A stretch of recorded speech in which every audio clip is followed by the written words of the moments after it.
नमस्ते दोस्तों, मैं मौर्यवशा आपके अपने YouTube चैनल पर स्वागत करती हूँ। आज हम हिंदी नेट जीआरएफ की तैयारी करते समय कौन कौन सी किताबें प्राथमिक स्वरूप में पढ़नी ज़रूरी है, इसको लेकर मैं आज वीडियो बना रही हूँ। और बहुत सारे लोगों का ये कहना था कि हम नेट जीआरएफ की तैयारी तो कर रहे हैं, लेकिन शुरुआत में कौन सी किताबें पढ़नी चाहिए और जो यूजीसी मान्य है या प्रमाणित है, जो अच्छी हैं और हमें परीक्षा के दृष्टि से अत्यंत लाभकारी होने वाली हैं, ऐसी कौन सी किताबें हैं।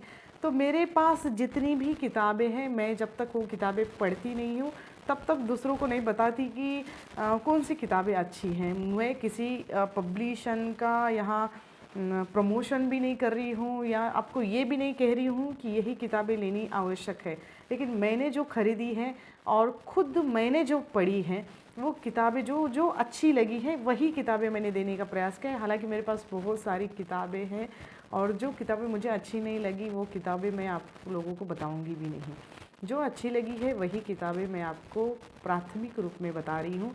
चाहे आपको जिस भी पब्लिकेशन से ये किताबें मिलें, कहीं भी अमेज़ॉन पर, फ्लिपकार्ट पे, कहीं भी अगर ये किताबें मिले तो आप हिंदी साहित्य के अगर है तो एक बार ज़रूर पढ़ लीजिएगा, क्योंकि ये पढ़ेंगे तो आपकी जो बेसिक संकल्पनाएं होती है वो क्लियर हो जाती है। इससे आपको परीक्षा में बहुत ही आसानी होगी और बहुत ही लाभदायक ये किताबें सिद्ध होगी।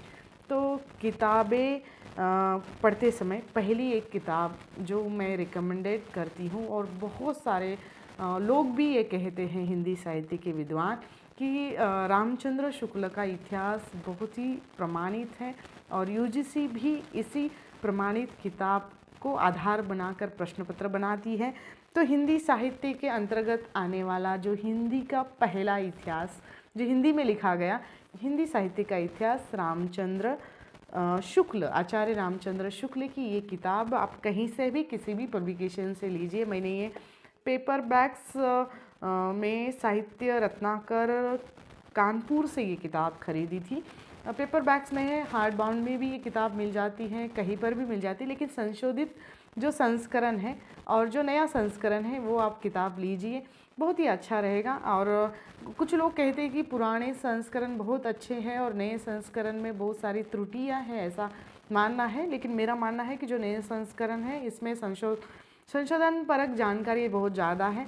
तो रामचंद्र शुक्ल की ये किताब पहली बार एक बार तो ज़रूर पढ़नी चाहिए। हालांकि ये किताब पढ़ने के बाद थोड़ा सा भाषा के दृष्टि से कठिनाई होती है, कठिन जाता है पढ़ने में, और पढ़ने में मनोरंजन तो बिल्कुल नहीं होगा आप लोगों का, लेकिन लाभदायक सिद्ध होने वाली ये बहुत ही अच्छी किताब है। तो मैं ये चाहती हूँ कि पहली किताब आप रामचंद्र शुक्ल का इतिहास एक बार ज़रूर पढ़ लीजिएगा, ठीक है। तो दूसरा जो किताब का नाम है हिंदी साहित्य का इतिहास ही, उसके संपादक है डॉक्टर नगेंद्र और डॉक्टर हरदयाल और डॉक्टर नगेंद्र दोनों द्वारा संपादित ये जो किताब है, ये बहुत ही संशोधन परक, हालांकि ये किताब थोड़ी सी बड़ी है, लेकिन हिंदी साहित्य का इतिहास ये अगर नहीं पढ़ेंगे तो क्या पढ़ेंगे। ये अगर इतिहास पढ़ते हैं तो सभी इतिहासों की जानकारी आपको, या हिंदी का समग्र इतिहास की जानकारी आपको इस किताब में मिल जाएगी। और डॉक्टर नगेंद्र की ये किताब मैंने मयूर बुक्स दरियागंज नई दिल्ली द्वारा पेपर बैग्स में ख़रीदी थी। आप इसको ले सकते हैं। आपको अगर चाहते हैं कि इस किताबों की जानकारी और इन किताबों का जो मूल्य है और पब्लिकेशन है, अगर आप चाहते हैं तो मैं ये इसकी जानकारी पूरी डिस्क्रिप्शन बॉक्स में दे दूँगी। लेकिन मुझे लगता है कि डॉक्टर नगेंद्र का जो इतिहास है वो आपको पढ़ना ज़रूरी है। अगर रामचंद्र शुक्ल और डॉक्टर नगेंद्र इन दोनों किताबों का अगर तुलनात्मक विवेचन करना हो तो भाषा की दृष्टि से बहुत आसान है और पढ़ने में भी बहुत अच्छी लगती है। तो ये किताब मुझे बहुत आसान लगी और सबको लगती है, इसीलिए ये किताब दूसरी बार आप वो पढ़ने के बाद ये पढ़ सकते हैं। और मेरा मानना है कि अगर परीक्षा की तैयारी कर रही है तो ये किताबें पढ़नी बहुत ही ज़रूरी है, ठीक है। तो हिंदी साहित्य का इतिहास, डॉक्टर नगेंद्र और हरदयाल की ये किताब ज़रूर पढ़िएगा, मेरी सलाह मानिए। अगर ये किताबें पढ़ने के बाद आपका अगर नेट जीआर रुक जाता है, फिर बाद मुझे कहना कमेंट करके कि मैडम मुझे इस किताब से कितनी मदद मिली है, ठीक है। दूसरी किताब आती है अत्यंत महत्वपूर्ण, जो हिंदी का गद्य साहित्य, ये भी काफ़ी बड़ी किताब है, आप देख सकते हैं काफ़ी बड़ी किताब है, लेकिन अत्यंत संशोधित ये किताब है और संकलित की हुई है डॉक्टर रामचंद्र तिवारी जी ने। सिर्फ इसमें गद्य की विधाएं आपको मिलेगी, पद्य की नहीं। तो गद्य का विकास आप जानते हैं कि आधुनिक काल में हुआ है और आधुनिक काल में जितनी भी गद्य की विधाएं हैं सभी विधाओं का संकलन इस किताब में आपको मिल जाएगा। तो रामचंद्र तिवारी जी का जो रचना संसार है काफ़ी बड़ा है, लेकिन ये किताब उनकी एक हिंदी साहित्य में बहुमूल्य है और इसका योगदान बहुत बड़ा है। आप हिंदी गद्य साहित्य की अलग अलग विधाएं, अलग अलग किताबें पढ़ने से अच्छा है कि एक किताब आप ज़रूर पढ़िए। हालांकि पढ़ने में काफ़ी समय लगता है, लेकिन आप दूसरी अलग अलग प्रकाशन की किताबें पढ़ने से अच्छा है कि एक ही किताब पढ़िए, आपको सब जानकारी एक ही किताब में मिल जाएगी। तो मैं ये चाहती हूँ कि 2-3 किताबें जैसे ज़रूरी हैं और जिसको हम अनिवार्य बोल सकते हैं या कंपलसरी है, आपको कंपल्शन है कि ये किताबें आपको पढ़नी ही चाहिए। अगर मेरी सलाह मानते हैं आप लोग तो ये किताबें ज़रूर पढ़ लीजिएगा और कहीं भी आपको मिलती हैं। मैं ये नहीं कहती कि मैंने जो कहा है उसी से लीजिए, आप जहाँ से, मैं प्रकाशन नहीं बोलूँगी और मूल्य भी नहीं बोलूँगी, आपको जहाँ से जो भी मिलता है वहीं से ये किताबें आप पढ़ लीजिएगा। जीवन में हिंदी साहित्य की तैयारी कर रहे हो तो एक बार ये किताबें पढ़नी ज़रूरी लगती है। अगर कोई भी है तो इस किताब के बारे में जिक्र ज़रूर करेगा, ठीक है। दूसरी, ये 2-3 तो किताबें हो गई। उसके बाद आता है हजारी प्रसाद द्विवेदी की ये किताब जिसका नाम है हिंदी साहित्य उद्भव और विकास। हिंदी साहित्य का उद्भव और विकास ये किताब, और दूसरी एक आती है हिंदी साहित्य की भूमिका। हालांकि वो किताब मुझे नहीं मिल रही है, कहाँ पर है कि मेरे पास है लेकिन कहाँ है नहीं मिल रही थी, लेकिन फिर भी मैं बताई। हजारी प्रसाद द्विवेदी की 2 किताबें हैं हिंदी साहित्य को लेकर, एक उद्भव और विकास और एक उसकी भूमिका। 2 किताबें भी पढ़नी बहुत ज़रूरी है। ये भी पेपर बैग्स में किताबें हैं। मैं पेपर बैग्स में आप लोगों को इसलिए बोल रही हूँ कि इसकी कीमत या इसका मूल्य बहुत कम है। तो मूल्य कम होता है पेपर बैग्स का, हार्ड बाउंड में लेंगे तो मूल्य बहुत ज़्यादा रहेगा। हमें सिर्फ उसमें दी गई जानकारी से मतलब है। हम अगर किताबें अच्छी तरह इस्तेमाल करते हैं तो कौन सी भी किताबें रहने तो उसमें जो जानकारी है वो अच्छी रहनी चाहिए, ठीक है। और हालांकि वो दिखने में कैसी भी रही तो भी चलेगी, ठीक है। तो ये हजारी प्रसाद द्विवेदी की ये भी किताब आपको अगर समय मिलता है तो पढ़िए। वैसे मैं ये नहीं कहती हूँ कि ज़रूरी नहीं है, ज़रूरी है, लेकिन ये किताबें पढ़ने, अभी जो मैंने बता दी हैं वो 2-3 किताबें पढ़ने के बाद आपके पास समय अगर बचता है तो ये भी किताब बहुत ही अच्छी है। आजकल जो प्रश्न पूछे जा रहे हैं, तर्क के प्रश्न या जो पंक्ति दर प्रश्न पूछे जा रहे हैं और थोड़े से रचनाओं के अंदर के प्रश्न पूछे जा रहे हैं, वो प्रश्न ऐसे ही किताबों से लिए जाते हैं जो विवेचनात्मक है, ठीक है। तो एक दृष्टि को लेकर अगर चाहिए, आपके पास अध्ययन ज़रूरी है लगता है, तो ये किताब आपको पढ़नी चाहिए हजारी प्रसाद द्विवेदी की। उसके बाद कुछ पब्लिकेशन की किताबें आती हैं जो बहुत सारे लोग रिकमेंडेड करते हैं और मैं खुद वो किताबें पढ़ती हूँ और मुझे अच्छा लगता है। डॉक्टर विवेक शंकर की मैंने पहले भी एक वीडियो इस पर बनाया था, हालांकि मेरी गलती से वो वीडियो डिलीट हो गया था और बाद में कभी समय नहीं मिला। लेकिन अब बहुत सारे जो फॉलोअर्स बोल रहे हैं कि मैडम कौन सी किताबें पढ़नी चाहिए या कौन सी किताबें आवश्यक है हिंदी नेट जीआरएफ के लिए, तो मुझे लगा कि मैं इस पर वीडियो बना सकती हूँ। तो अभी दोबारा मैं इस किताब पर वीडियो बना रही हूँ। पहले भी बना चुकी थी लेकिन किसी कारणवश वो डिलीट हो गया था। डॉक्टर विवेक शंकर की मेरे पास 2-4 किताबें हैं, जैसे भारतीय एवं पाश्चात्य काव्य शास्त्र डॉक्टर विवेक शंकर, हिंदी काव्य डॉक्टर विवेक शंकर, हिंदी साहित्य डॉक्टर विवेक शंकर, ऐसी 3 किताबें हैं। आप चाहे तो देख सकते हैं। एक भी और एक किताबें थी भाषा की दृष्टि से शायद, लेकिन अभी नहीं है। इन किताबों की लिस्ट मैं आपको दे दूंगी, स्क्रीन पर भी दिखाऊंगी।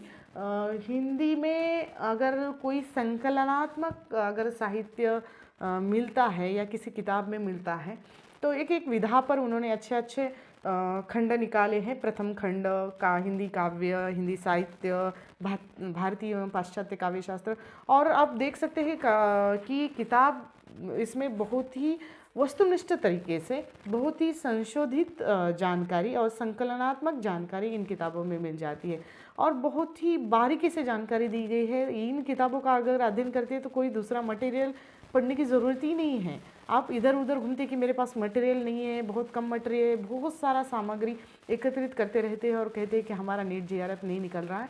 तो कहने का मेरा मतलब ये है कि एक ही दो ही किताबें पढ़िए, जितनी पढ़नी है उतनी ही पढ़िए, लेकिन बहुत ही बारीकी से पढ़िए और बहुत ईमानदारी के साथ पढ़िए। आपका नेट और जीआरएफ मैं कहती हूँ ज़रूर निकल जाएगा, आप उसको क्लियर कर लेंगे। ठीक है, तो ये डॉक्टर विवेक शंकर का परिचय आपको कहीं भी, आप उनको गूगल भी करेंगे या फेसबुक पर भी उनको सर्च करेंगे तो डॉक्टर विवेक शंकर की ये राजस्थान हिंदी ग्रंथ अकादमी की किताबें हैं जो कहीं पर भी आपको मिल जाएगी।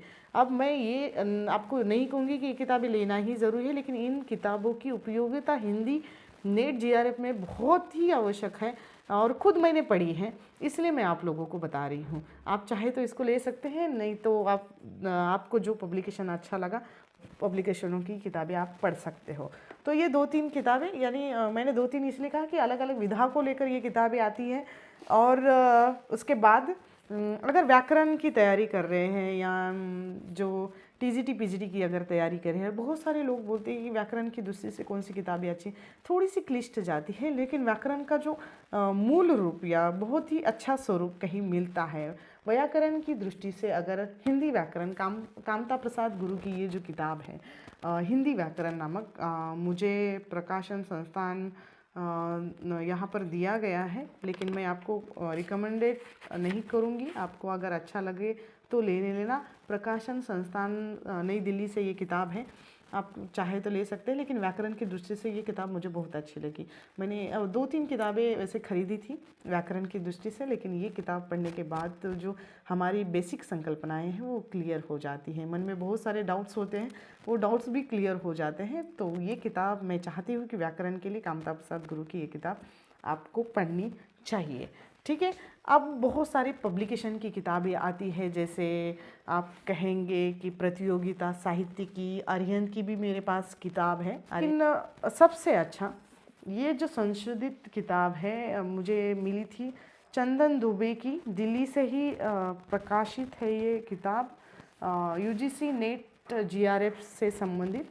आप देख सकते हैं 2021 का ये पेपर है, या अभी तक इसका नया संस्करण भी निकला हुआ है।